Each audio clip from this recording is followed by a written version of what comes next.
ओम नमः शिवाय, हर हर महादेव, जय महाकाल। आप सबको पता है सावन का बहुत ही पवित्र महीना चल रहा है। मेरे देव आदिदेव महादेव जी की कृपा सदैव आप भक्तों पर यूं ही बनी रहे, आपकी सारी मनोकामनाएं पूरी हो, इसी सावन में यही मैं महादेव जी से प्रार्थना करता हूं। देखिए, कल है सावन महीने का सबसे पवित्र, सबसे सुंदर दिन, जिसे कहा जाता है एकादशी का दिन। अगर आपके घर में धन नहीं बढ़ रहा है, व्यापार अच्छे से नहीं चल रहा है, घर में संपदा नहीं बढ़ रही है, वंश आगे बढ़ाने के लिए, साथ ही साथ परिवार के कलेश, बीमारी को खत्म करने के लिए, और अगर आपकी कोई हृदय की बात है, मनोकामना है जो काफी समय से पूरी नहीं हो रही है, बाबा अगर आपकी नहीं सुन रहा है, तो मात्र छोटा सा उपाय करना होगा। 108 चावल के दानों वाला ये उपाय सभी को करना बहुत ज्यादा जरूरी है। पूज्य गुरु जी की कथा से सुन करके और समझ करके पूरे उपाय को बड़े ही विस्तार से बताऊंगा, परंतु उससे पहले आप सबसे एक छोटी सी गुजारिश करूंगा कि जो लोग पहली बार आए हैं, चैनल को सब्सक्राइब जरूर कीजिएगा और वीडियो को लाइक करके महादेव जी का कोई सा भी प्यारा नाम कमेंट बॉक्स में लिखना मत भूलिएगा। बहुत ही सुंदर, बहुत ही अचूक उपाय है। इस पूरे वीडियो के अंदर हम लोग 3 महा उपायों के बारे में बात करेंगे, जो कि आपकी अलग अलग मनोकामना पूर्ति के लिए सिद्ध होंगे। ठीक है, सबसे पहले बात कर लेते हैं पहले वाले उपाय की तरफ। ठीक, अब सबसे पहले ये देख लेते हैं कि जो पहला वाला उपाय है उसका बेनिफिट क्या है। अगर हम लोग उस उपाय को करेंगे तो उसका फायदा हमें क्या मिलेगा। देखिए, अगर आपके घर में धन की बहुत ज्यादा कमी है, या फिर व्यापार अच्छे से नहीं चल रहा है, नौकरी में पदोन्नति नहीं हो रही है ना, पदोन्नति के लिए भी, यानी कि ये कुल मिलाकर के पूरा उपाय धन से संबंधित है। अगर धन की समस्या आपके जीवन में है, तब आपको ये वाला उपाय एकादशी के दिन जरूर करना चाहिए। ठीक है, इसके लिए आपको चाहिए क्या क्या, ध्यान से सुनिएगा। आपको चाहिए सबसे पहले एक तांबे का लोटा, जिसके अंदर आपको अपने घर का शुद्ध जल भरना है, जो सुबह सुबह आता है ना, एकदम ताजा जल, वो वाला जल आपको भरना है। ठीक है, और इसी जल में आपको 2 से 4 बूंद, ये चीज ध्यान रखना, 2 से 4 बूंद क्या मिलाने ली है, गंगा जल। इस तरीके से गंगा जल मिला लेना। ठीक है, उसके बाद में लेने होंगे आपको 108 अक्षत, यानी कि चावल के दाने, है ना। अब गुरुदेव ने इन्हें अक्षत बोला, अक्षय यानी कि जो कहीं से भी खंडित ना हो, इस तरीके से लेना। तो पहले से इन्हें छांट लेना कि जो भी खंडित चावल हो वो आपको बिल्कुल भी नहीं लेना है, इससे दोष लगता है। ठीक है, तो 108 चावल के दाने ले लेना। ठीक है, और साथ ही साथ लेना है आपको एक गोल बत्ती के गाय माता के घी का दीपक। मैं फिर से वापस रिपीट कर देता हूं, बहुत लोग बताने के बाद में भी गलती कर देते हैं, लंबी बाती लगा देते हैं। इसमें लगानी है आपको गोल बाती, ठीक है ना।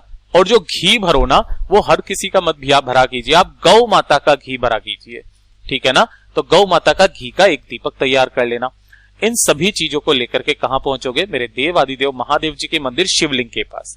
लेकिन जब आप महादेव जी के मंदिर में जाएंगे तो उससे पहले पड़ेंगे नंदी बाबा, है ना, जो कि बाहर की तरफ बिल्कुल शिवलिंग के समक्ष में बैठे हुए रहते हैं, रक्षा करते हैं। ठीक, तो जो यहां पर चौखट पड़ रही है महादेव जी के मंदिर की, ये वाली चौखट आप सब लोगों को दिख रही है। तो जब आप अंदर जाएंगे ना, तो अंदर जाते समय आपको वो एक दीपक जो साथ में लेकर के आए हो, चौखट के दाईं तरफ आपको इस तरीके से प्रज्वलित कर देना है। घर से प्रज्वलित करके नहीं लेकर के आना, यहां ला करके प्रज्वलित कर देना, लगा देना। ठीक है, ये हो गया पहला काम। फिर उसके बाद आप जाएंगे अंदर शिवलिंग के पास में। अब ध्यान से सुनना, इसको करने का एक नियम है, तरीका है। आपको उत्तर दिशा यानी कि नॉर्थ डायरेक्शन की तरफ मुंह करके खड़े हो जाना है ना। खड़े हो जाने के बाद सबसे पहले आपने जो एक लोटा शुद्ध जल लिया है, जिसके अंदर आपने थोड़ा सा गंगा जल की मात्रा मिलाई थी, 2 से 4 बूंदे, उस जल को आपको अपने दोनों हाथों से पकड़ना है। और देखिए, दोनों हाथों से पकड़ के आपको जल किस तरीके से समर्पित करना है, वो चीज ध्यान रखना धन प्राप्ति के लिए। ठीक है ना, आप जब उत्तर दिशा की तरफ मुंह करके खड़े हो जाओगे, यानी कि आप दक्षिण दिशा में खड़े हुए हो और जो जलाधारी का मुख है वो उत्तर दिशा की तरफ है, तो आपको पीछे से यहां से आपको जल समर्पित करना है मेरे देव आदिदेव महादेव जी को। एक धारी से धार टूटनी नहीं चाहिए, और यहीं पर धार को समर्पित करते हुए धीरे धीरे करके ओम नमः शिवाय, श्री शिवाय नमस्तुभ्यम का स्मरण करते रहना है। और इसी धार को आपको यहां से चलाते हुए कहां तक लेकर के आना है, जलाधारी तक आपको समर्पित करना है। ठीक है, पीछे से आप जब समर्पित करेंगे यहां पर शिवलिंग के ऊपर, तो धार जो चल रही है वो टूटनी नहीं चाहिए, यहां से लेकर के और आपको ऐसे ऐसे ऐसे आते जाना है, कहां तक, जलाधारी तक। यहां तक ला करके आपको एक धारी से समर्पित करना होगा जल की धार को। ठीक है, ये तो हो गया पहला काम।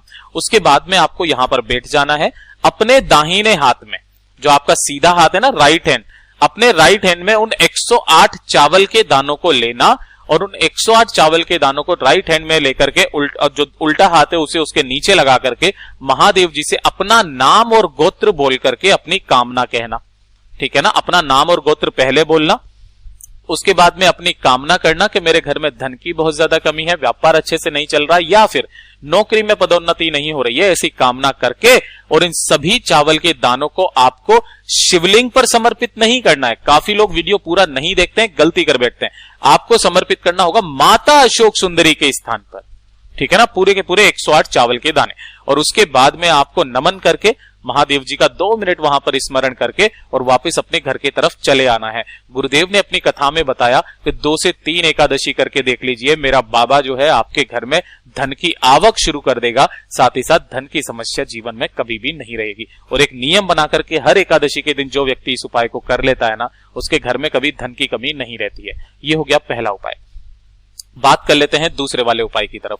तो धन, व्यापार, नौकरी से संबंधित हो गया। अब ये जो दूसरा उपाय है यह है संपदा से, है ना। संपदा का मतलब क्या है? आपका घर आंगन फले फूले, ठीक है, आपका वंश आगे बढ़े, ठीक है। तो सभी के मन में यह चीज रहती है कि वंश को आगे बढ़ाने के लिए उनका इच्छा रहती है कि पुत्र प्राप्ति की इच्छा, संतान प्राप्ति की इच्छा, और वंश को आगे बढ़ाने के लिए पुत्र की जरूरत होती है। तो पुत्र प्राप्ति की इच्छा काफी जनों के होती है, ठीक है ना। जो भी नए दंपति हैं वो भी चाहते हैं, जिनकी शादियां नहीं हुई हैं वो भी यही चाहते हैं, ठीक है, या फिर जिनके बच्चे हो गए हैं उन्हें चाहिए कि हमारे एक और पुत्र हो जाए। तो उनको ये वाली एकादशी पर जरूर करना चाहिए, क्योंकि कल जो एकादशी पड़ रही है वो है पुत्रदा एकादशी, है ना। कौन सी एकादशी है? पुत्रदा एकादशी, जो कि साल में सिर्फ 2 बार पड़ती है। एक पड़ती है पोष के महीने में और एक पड़ती है सावन के महीने में, ठीक है ना। तो आपको दोनों ही हो सके तो दोनों ही एकादशी को इस वाले उपाय को जरूर करना चाहिए। जो सावन की एकादशी है उस दिन आपको कैसे करना है, ध्यान से सुनना। आपकी अगर संतान प्राप्ति की इच्छा है तो आपको निश्चय ही इसका फल मेरा बाबा आपकी झोली में जरूर देगा। इसके लिए आपको करना क्या होगा? एक दीपक इस तरीके से तैयार करना। कौन सा दीपक तैयार करना है आपको? गाय माता के घी का गोल बत्ती का दीपक, ठीक है, गोल बत्ती का दीपक गाय माता के घी का। घर पे बनाना आप क्या? खीर, ठीक है। अब इसके अंदर आप जो डालना चाहो डाल देना, आपकी श्रद्धा अनुसार। खीर जो है वो आप नॉर्मल भी बना सकते हो। और इसी के साथ में अलग से एक दीपक तैयार करना किसी भी कटोरी में या फिर किसी भी दोने के अंदर, ठीक है। और उसके अंदर भी आपको लगानी होगी गोल बाती और इसके अंदर भी भरना होगा गाय माता का घी। यानी कि आपको 2 दीपक तैयार करने, ये चीज ध्यान रखना। अलग से एक खीर भी क्या कर लेना है आपको, एक दोने में अलग से ले लेना है, ठीक है ना। और इन सभी को लेकर के पहुंच जाना मेरे बाबा भोलेनाथ जी के मंदिर शिवलिंग के पास में। जितनी भी मेरी माताएं बहनें हैं ना, अगर अपने घर में धन संपदा के साथ साथ पुत्र प्राप्ति और वंश की वृद्धि करना चाहते हो तो पुत्रदा एकादशी का ये वाला उपाय करना मत भूलिएगा। यहां पर जैसे ही आप पहुंचोगे ना, तो पहुंचते ही आपको करना क्या होगा? जो महादेव जी की मंदिर में जाओगे तो यहां पर चौखट पड़ेगी, तो चौखट के बाहर आपने जो एक मिट्टी का दीपक लिया है ना, उस एक दीपक को यहां पर प्रज्वलित कर देना चौखट पर, ठीक है। पहला काम तो ये करोगे। फिर आप जाओगे शिवलिंग के पास में, यहां पर उत्तर दिशा यानी कि नॉर्थ डायरेक्शन की तरफ मुंह करके खड़े हो जाना और शिवलिंग के पास में फिर से वापस क्या करना है? जो आपने दूसरा दीपक तैयार किया हुआ है किसी भी एक दोने के अंदर और एक दोने के अंदर ली हुई है खीर, इन दोनों का भोग लगाना है शिवलिंग पर। अब आप ये गलती मत करना कि आप पूरी की पूरी खीर से महादेव जी के शिवलिंग का अभिषेक कर दें, ऐसा मत करना, ठीक है। आप क्या करना? इसे दोने को शिवलिंग से टच करवा करके और यहीं कहीं पर शिवलिंग के पास में रख देना, ठीक है। और शिवलिंग के पास ही आपको वो दूसरा दीपक जो आप लेकर के आए हो उसे प्रज्वलित कर देना। यहां पर प्रज्वलित कर देने के बाद में आपको महादेव जी से अपनी कामना करनी है झोली पसार कर कि हमारे घर की वंश वृद्धि हो, हमें पुत्र प्राप्ति की इच्छा है, संतान प्राप्ति की इच्छा है।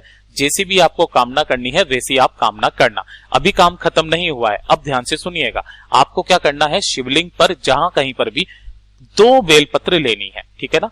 एक बेलपत्र आप अपने पास में रख लेना और एक बेलपत्र हाथ में रख लेना, यानी कि एक को तो अंदर रख लेना है आपको और दूसरी बेलपत्र जो है वो अपने हाथ में लेकर के शिवलिंग की चौखट पर आपको जाना है जहां पर आपने अपना दीपक लगाया था और शिवलिंग को देखते हुए एक बेलपत्र आपको खा लेनी है, ठीक है ना। वहीं पर महादेव जी से आज्ञा लेकर के 1-2 बेलपत्रियां उठाना, एक रख लेना और एक अपने खा लेना चौखट पर आकर के। और जो दूसरी बेलपत्र आपने ली है उस दूसरी बेलपत्र को घर जाकर के अपने पति को आपको खिला देनी है।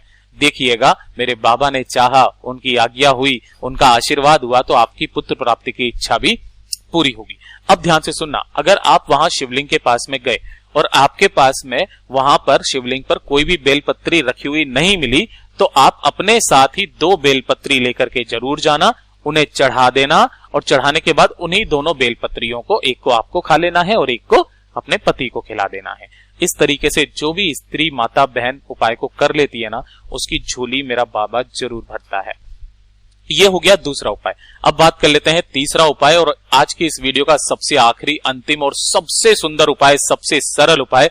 अगर आपके जीवन में कष्ट बहुत ज्यादा है, घर में कलेश बहुत ज्यादा होता है, या फिर बीमारियां बहुत ज्यादा है, कोई ना कोई परेशानी आपके घर में लगी हुई रहती है ना, या फिर आपकी कोई मनोकामना है जो काफी समय से पूरी नहीं हो रही है, तो मात्र एक छोटा सा उपाय करना होगा। बहुत बार बता चुका हूं, जब भी एकादशी आती है जरूर बताता हूं, ध्यान से सुनना। आप 1 लोटा शुद्ध जल लेना, अपने घर का, हमेशा चढ़ाते हो तो 1 लोटा शुद्ध जल आपको लेना है और इसी के अंदर थोड़ा सा आपको मिला लेना है गंगा जल, और इसे लेकर के पहुंच जाना मेरे देवादिदेव महादेव जी के मंदिर शिवलिंग के पास। सुबह जाना चाहो सुबह चले जाओ, प्रदोष काल में जाना चाहो प्रदोष काल में चले जाओ, कोई दिक्कत नहीं है। यहां पहुंचने के बाद आपको उत्तर दिशा यानी कि नॉर्थ डायरेक्शन की तरफ मुंह करके खड़े हो जाना है और 1 लोटा शुद्ध जल मेरे देवादिदेव महादेव जी को समर्पित कर देना है। ओम नमः शिवाय, श्री शिवाय नमस्तुभ्यं का स्मरण करते हुए एकादशी के दिन। और उसके बाद जल समर्पित करने के बाद आपको 3 बार एक शब्द बोलना है, वो है स्वधा स्वधा स्वधा। ठीक है, 3 बार आपको ये शब्द बोलना है। अगर आपके पास में समय है, टाइम है, तो आप स्वधा श्रोतम का स्मरण करें, जिसके अंदर पूरे 12 श्लोक होते हैं। और कहा जाता है कि जो भी स्वधा श्रोतम का 12 श्लोकों का पाठ कर लेता है, उन्हें 100 श्राद्ध करने का और सभी तीर्थों में स्नान करने का पुण्य फल भी प्राप्त होता है, उसकी सारी मनोकामनाएं पूरी होती है। पूज्य गुरुजी ने जैसा अपनी कथाओं में बताया, वैसा आसान भाषा में आपको बताने का संपूर्ण प्रयास किया। वीडियो पसंद आया हो तो लाइक जरूर करना, चैनल को सब्सक्राइब जरूर कीजिएगा।